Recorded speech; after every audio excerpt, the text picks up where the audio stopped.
The president dissolving 2 of his economic advisory councils after a rash of corporate executives resigned in the wake of his response to the violence in Charlottesville, Virginia.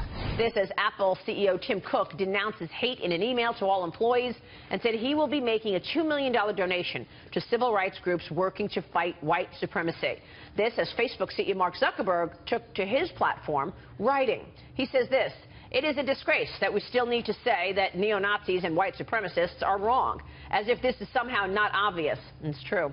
"My thoughts are with the victims of hate around the world and everyone who has the courage to stand up to it every day."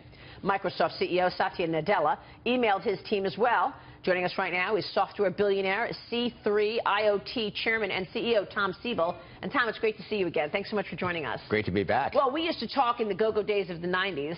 Siebel Systems was there, and you have been an entrepreneur over and over again, and here you are once again. I want to get your take on business and what you see as these business leaders stepping down from the President's Council.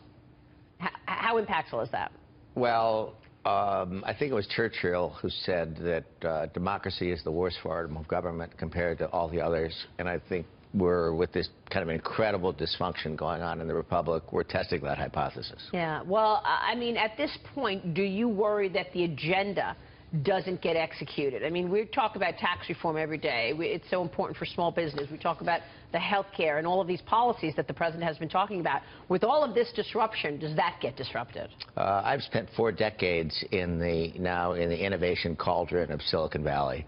And I've seen, regardless of the dysfunction, regardless of what happens in this government, I think we're going to continue to innovate, we're going to continue to create jobs, and this is what I do.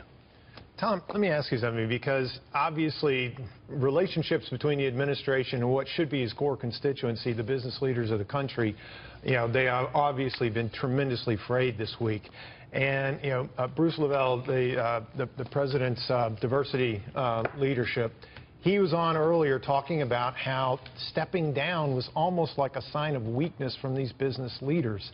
I mean, do you think if the president continues this kind of very aggressive smash-mouth politics, is it going to help repair relationships with business leaders, or is it going to make the agenda continue to be hard to get implemented?